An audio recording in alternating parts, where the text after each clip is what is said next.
बिस्मिल्लाहिर्रहमानिर्रहीम। जी बहुत शुक्रिया। मैंने काई साहब से इजाज़त ली है कि मैं अफसाने के बाद मुझे 2 मिनट गुफ्तगू का मौका दीजिएगा, क्योंकि सलीम खान साहब ने अपना तारफ़ सही नहीं करवाया। आज हिंद को और उर्दू दोनों अफसाने में लिखता हूँ, तो पहले मैं आपकी नज़र हिंद को का अफसाना करता हूँ। लग रहा है बाप को अगर समझना है तो मैं ट्रांसलेशन की जा सकती है, बताया जा सकता है उनको, लेकिन ये है बिल्कुल हमारे टेक्सला और पिंडी में ये ज़ुबान बसहूलत समझी और लिखी जा सकती है। इस अफसाने का नाम है अखीरला सरदार। अखीरला सरदार। उसकी निक्यों दी आदत ही कि वह कला बह जुलदा आ ते अपने नाल आप गल्लां करदा रहिंदा आ। उसते सारे संगियां साथियां इस गल्लां दा पता आ जे वह जना आपे नाल आप ही लग्या रहिंदा है। ये गल नहीं है कि उसका रुख अंदरे दा रहा, बस उसकी आदत ही जदों किधरे उसा सेहत कड़ी मिलती है तो जरा जा सिरियां टांदा आ ते अपने ख्यालों बिच जुलदा रहिंदा आ। संगी यार जिथे किधरे उसा इंजू बैठे दा दिखते तो उसते हसते नाले ठट्ठा मखौल भी कर छोड़दे, पर वो उन्हां दियां गल्लां दिले ते नहीं किंदा आ, हस खेड के टाल छोड़दा आ। उसकी जनानियां भी इसकी इस खोई का पता आ। शुरू बिच उस कोशिश की ही कि उसदियां सोचां बिच शामिल हो जले, पर समझदार ही इस करके कुछ दिनों बाद उसा कला छोड़तास।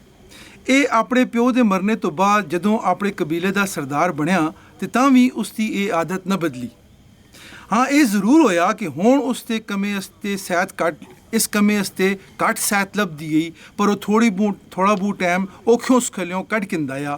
पहल वो मोए दी माऊ दियां गल्लां याद करदा आ, बड़े घरे बिच बसते भैन भरावां याद करदा आ, उन्हां नाल हासे खेड़े याद करदा आ, निक्कियों दियां मस्तियां संगियां यारां नाल कढ़े दा वेला याद करदा आ, ते जवानी दे ध्याड़ियां ते उस जवानी दे ख्वाबां सोचता रहिंदा हुंदा आ। यानी कुछ ना कुछ उस कोल हुंदा आ जिस ओह कला बह के सोचे। हुण प्यो कोलों सरदारी लभणे तो बाद उसदियां सोचां बिच सरदारी दे लांझे ते मुकदमे भी आ शामिल होए। पर कुछ अरसे तो जदों दा अब्दुल्ला दा जातक उतों होया है, उसदियां सोचां फिरा के उस तरी जुलदियां रहिंदियां। उसां बस एक ही ख्याल आंदा आ कि ये नेंडा कुछ बू बड़ा करसी ते जो कुछ भी करसी वो बू डाढ़ा जाओसी। असां सारियां दे प्यो दादे दे नां बटा लासी, बटा के लासी, असां दे बड़ बडेरियां दे नां सिरों मुकासी। ये कोई अनजाना जा खौफ नहीं है, बल्कि उस कोल इस सस्ते पूरियां दलीलां ही खासे अरसे तो वो इसके बारे बिच कला सोचता रहा। आखिर एक दिहाड़े उस अपनी जनानी नाल भी दिले दी गल कीती। सरदारनी नाल गल करने का असली मकसद ये आ कि सरदारनी जायचा बढ़ाने की माहिर रही तो जायचा बढ़ा के दस छोड़े कि मुस्तकबल के होसी। दूए पासे उसकी जनियाई उसा डकती है जो आप अपनी जनानी आखे कि साहब करके कुछ मदस।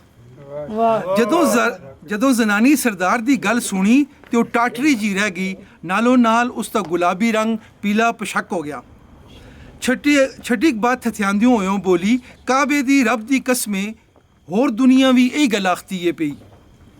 उसकी गल सुन के सरदार दियां अखियां बिचों नींदर उड़ गई। उस दिन तो बाद कोई रात ये जी नहीं आई जो सुता होवे।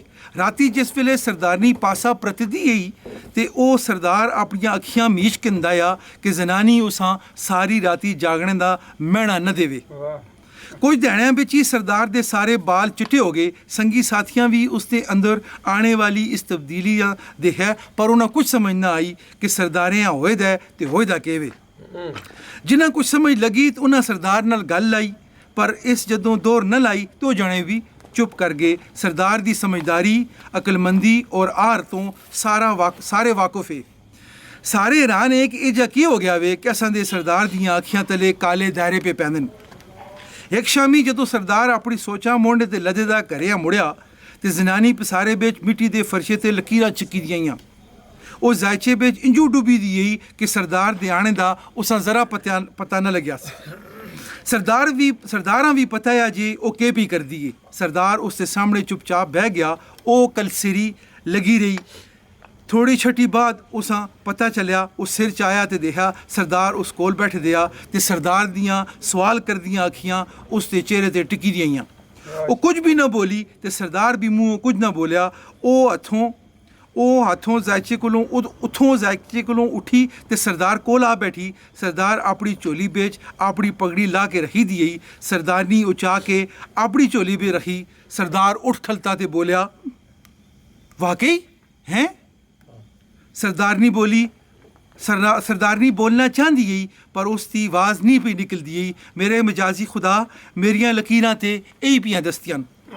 सरदार उठ्या ते अपने ख्यालों में आ जिंजू कूंज तूतां दियां टहनियां बिच फस जुले ते चुप कर जुलदी है। सरदार अपने बड़े जे पसारे बिच एक निक्की जी फेरी मारी ते अपने ख्यालों बिच एजा डुबे दया कि वह नंगे सिरों ही घरों बाहर निकलने लग्या। ते सरदारनी सुन निक्की जी आवाज़ दी, पगड़ी ते सिर ते रखो जी। वो ठहर गया ते उस वेले किधरे उस वेले उत्थे ही खलते दिया पर ख्यालों बिच किधरे हो रहा। जनानी पगड़ी कहन की अगां होई। सरदार अपना सर नीवा किया ते उस पगड़ी सिरे ते रखाई। फिर वो सरदार चुपचाप घरों बाहर निकल गया। 200 साल तो ये सरदारी मेरे प्यू दादे कोले। उस आपे दसिया ते सट के दस दिन डुबने वाले पासे बगैर इरादे टुर खलता आर चुफेरी काले टाके सिपाही बने दे खलते दे पर उसा कुछ भी सही नहीं आंदा या वो अपने दिले दे मोंडे ते हथ रखेदा उस नाल दिल सोटे पे करदा या। 200 साल तो टुरदी सरदारी मेरे ते मुखजुल सी। इस गल्लां ते उसका सारा बुत कमिया ते पैर आपे भी पड़े वो डिगरिया ते टहनो बचा। अज ये सरदारी मेरे ते मुखजुल सी। मैं अखीरला सरदार बनसा। मां अपनी माऊ इस करके जम्या या। अल्लाह दी कसमें मर जुलसा पर सरदारी हथों न जुलन देसा। ये मेरे कोल अमानत है और मेरे बड़ बडेरियां दी अमानत है। इस डुबदे दीन दी कसमें किसी माऊ पुत्र नहीं जमया न खसुण देंदा हुआ किसियां कदे भी ना हुआ। आखिरी जुमला उसके मुंह विचों काफ़ी सारा उच्चा निकल गया है ते उस चार सज्जे खब्बे देखा किसी सुन ते नहीं किदा। बहुत सारिया गल्लां उस अपने दिल नाल कीतियां पर वो उसकी खोपड़ी विच शोर पर बहुत सारिया गल्लां जिहड़ियां उस अपने दिल नाल नहीं कीतियां वो उसकी खोपड़ी विच बहुत शोर पांदियां हियां। हुण जो सा जाग आई तो किकरां दे जंगल में फिरदा आ पिया। गुस्से नाल हाथ कंबदे ते मुंह उसका इंजू रत्ता होएदा आ जिजू ताप चढ़दा। पता नहीं उत्थे किंजू टुरदा पहुंचा किधर टुरदा रहा किंजू टुरदा रहा। हराम कदे उसा कुछ पता लग्या होवे। जिस वेले मुड़ के घरें आया तो जा तो कुड़ियां सुते दे पर जनानी राह पी देखती इस वो उस तरह अगां होई पर वो उत्थे पसारे बिच छप्पड़ मार के बह गया जिथे दिहाड़ी जायचा। जनानी सुन जिथे दिहाड़ी जायचा बढ़ाए दा थमे नाल टेक ला के बह गया। जनानी तर मुड़िया तुद अजरा तक इस जायचे दियां लकीरां गाची दी मिट्टी नाल नहीं मुकाइयां। जनानी उस पूछा। जनानी एकदम जायचे वाली जागीदार देखा ते बोली